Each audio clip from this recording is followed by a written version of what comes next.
Hello and welcome to an Evolv AI demonstration.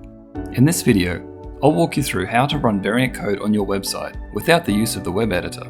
This approach puts variant execution back into the hands of your developers for full control over what happens and when. We'll look at creating and defining variants in the Evolv AI Manager, updating the context to trigger audiences and variables, and listen for active keys to trigger your variant code. Let's begin. We'll start in the manager where I've created a demo project. This project has a single group and variable. The group uses a custom attribute to target users that come from a specific source. You could include a URL in the targeting criteria, but it's not required. Evolv AI is not limited to the web. It can run anywhere your code can.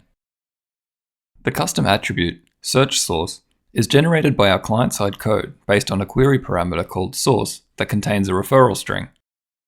When visitors access the test site with the correct source value, we'll activate the variant code.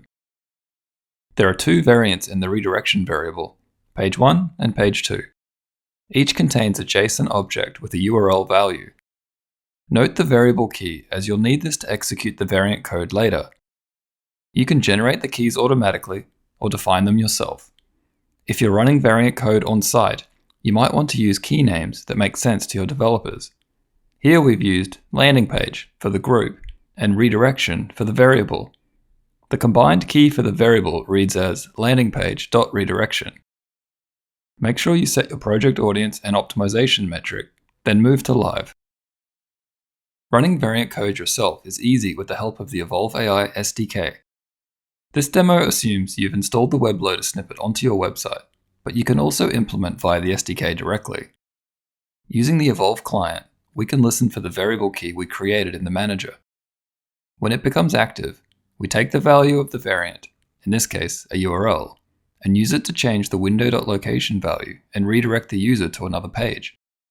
Variable keys are active when they belong to the combination the user is allocated, and the targeting criteria for that variable's parent group is met.